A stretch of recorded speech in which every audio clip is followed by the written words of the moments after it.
இடிந்து விழுந்துவிடும். அங்கே உள்ளே இருக்கக்கூடியவனுக்கு ஆபத்து வரும், உயிர் சேதம் வரும். அவைகளை எல்லாம் நாங்கள் பொருட்படுத்தாது அந்த மாணிக்கத்தை பெற வேண்டும் என்ற ஒரு நோக்கோடு நாங்கள் செல்லுகிறோம். காரணம், அதனை பெற்றால் கோடிக்கணக்கான ரூபாய்களுக்கு விற்கலாம், விற்றால் அழகான வாகனங்களை வாங்கலாம், அழகான வீடுகளை கட்டலாம், உல்லாசமாக வாழலாம் என்ற ஒரே ஒரு நம்பிக்கை.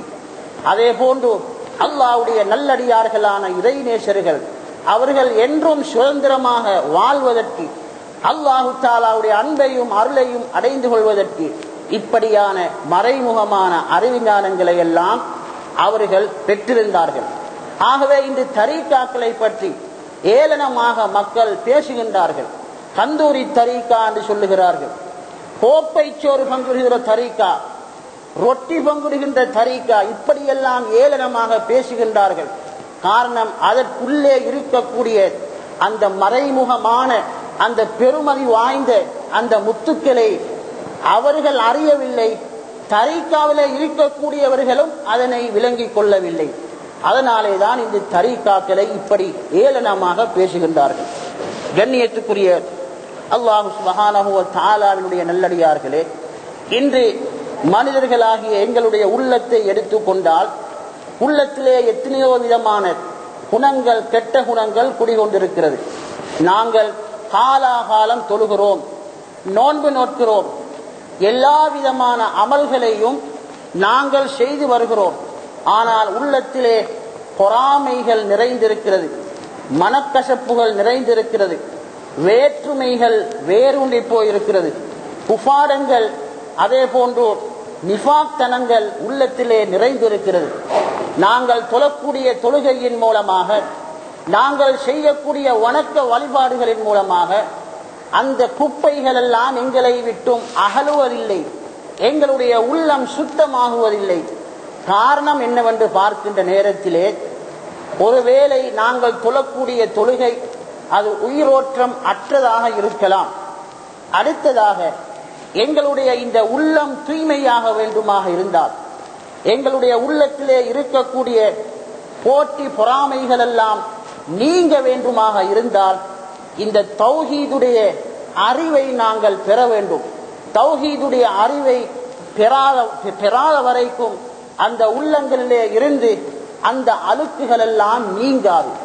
தௌஹீதுடைய அந்த அறிவை பெற்றுவிட்டால் அவன் உணர்வான், அல்லாஹ் மாத்திரம்தான் இருக்கிறான், அவனை அன்றி பிறிதொன்று இல்லை என்ற உணர்வு அவனுக்கு ஏற்படுகின்ற பொழுது யாரோடு பொறாமைப்படுவது, யாருக்கு அநியாயம் செய்வது, யாருக்கு தீங்கு செய்வது, யாரோடு மனக்கசப்பு கொள்வது என்ற ஒரு உணர்வு அவனுக்கு ஏற்படும்.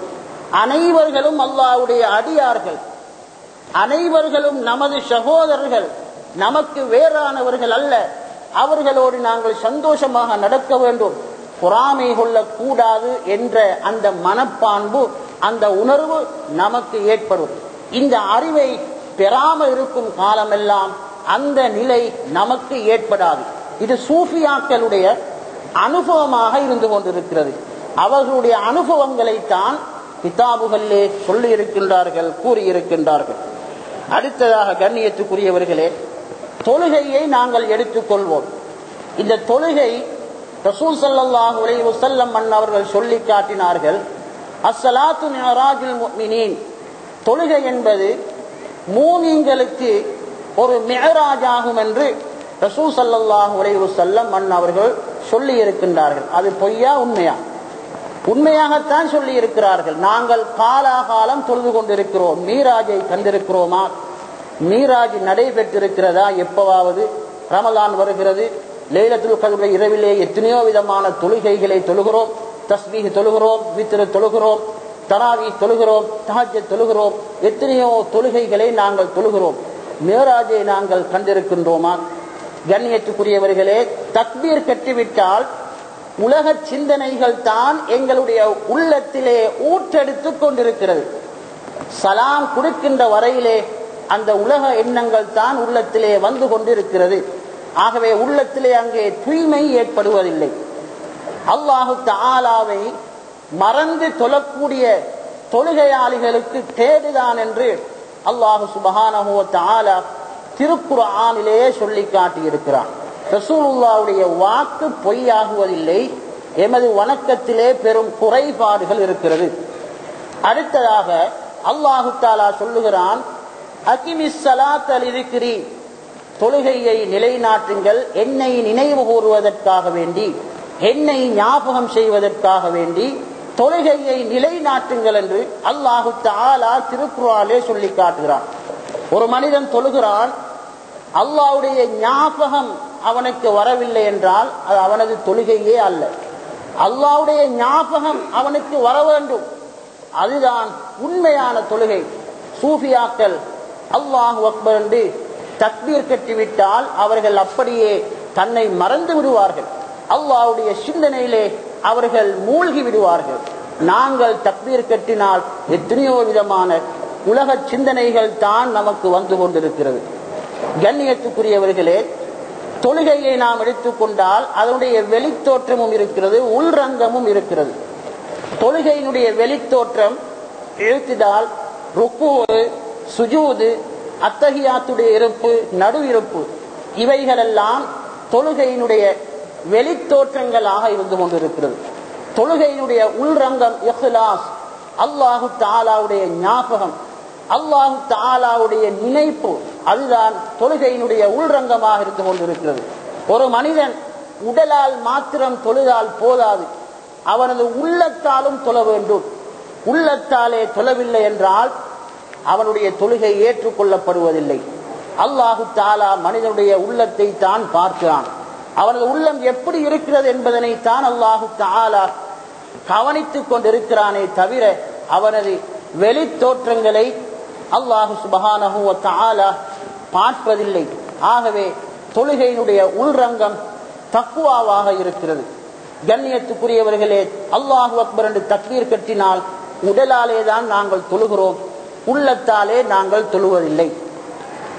சூஃபியாக்கள் சொல்லுகின்றார்கள், தொழுகை என்று சொன்னால் உள்ளத்தாலே ஒதுங்கிக் கொள்வது, அல்லாஹ் அல்லாதவைகளுடைய சிந்தனைகள் உள்ளத்திலே ஊடுருவாமல் அல்லாஹ்வுடைய சிந்தனையை மாத்திரம் உள்ளத்திலே ஏற்படுத்தி அந்த உள்ளத்தை தனிமைப்படுத்துவது.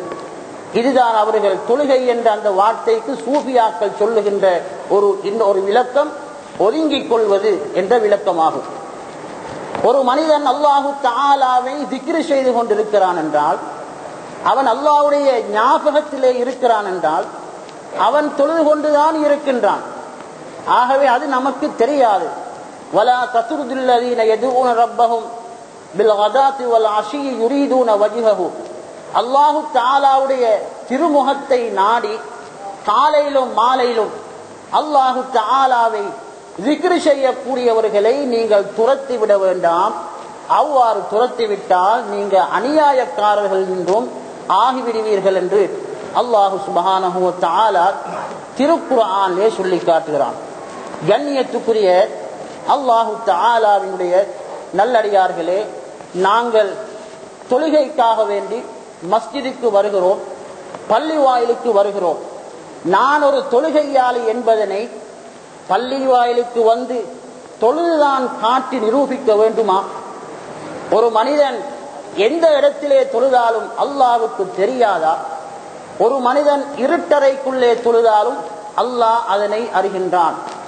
அதே போன்று ஒரு மனிதன் ஒரு காமராவுக்குள்ளே தொழுதாலும் அல்லாஹ் அறிகிறான். மனிதர்களே இல்லாத ஒரு காட்டு பகுதியிலே தொழுதாலும் அல்லாஹு தஆலா அறிகிறான்.